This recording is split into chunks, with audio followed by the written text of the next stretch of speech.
The instability surrounding Ferrari's management is in stark contrast to the quiet progress being made on its 2023 Formula 1 car. Team principal Mattia Binotto's decision to retire following the disappointments of the 2022 campaign has left the squad facing a more difficult winter than planned. But is Binotto leaving enough to get Ferrari back on track? Or are they facing a much bigger problem than a shy team boss?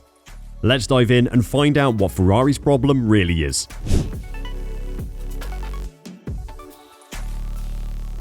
For whatever skills Binotto's potential successor, Fred Vasseur, brings, it will take time for him to comprehend the organization's strengths and shortcomings to determine where change is required.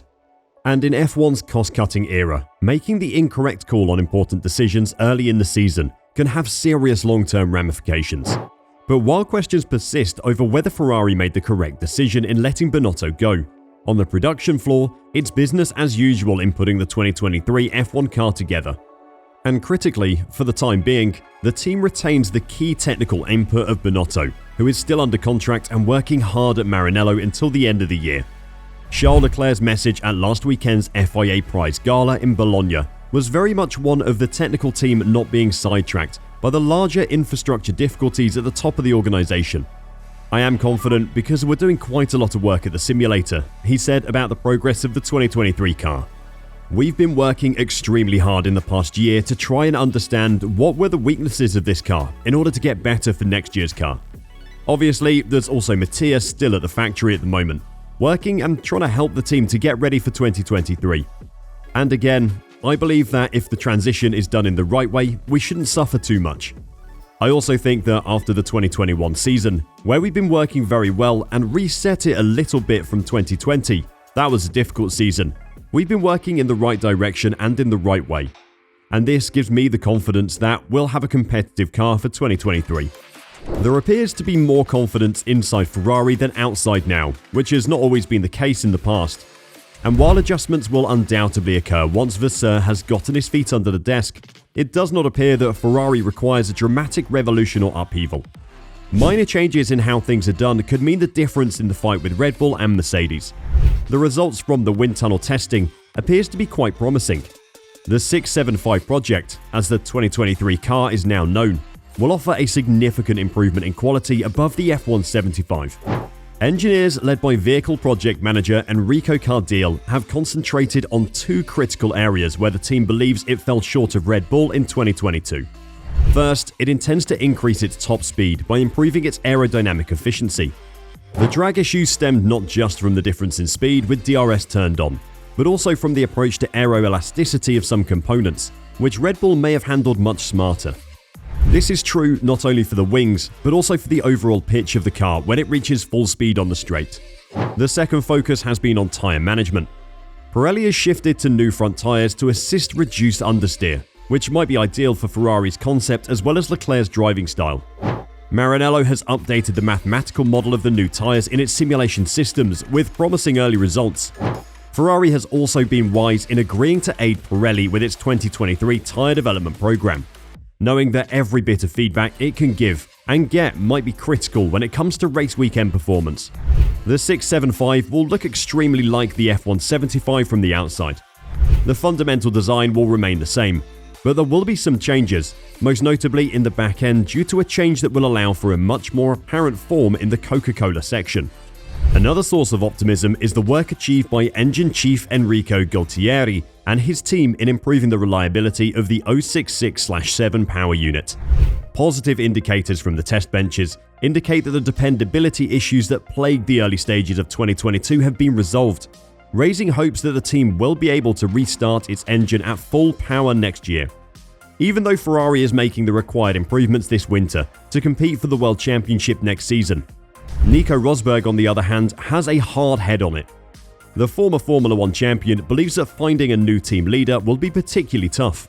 Ferrari is currently quiet following the departure of Mattia Binotto. The team appears to be selecting for Frédéric Vasseur, who reportedly signed a pre-contract last summer.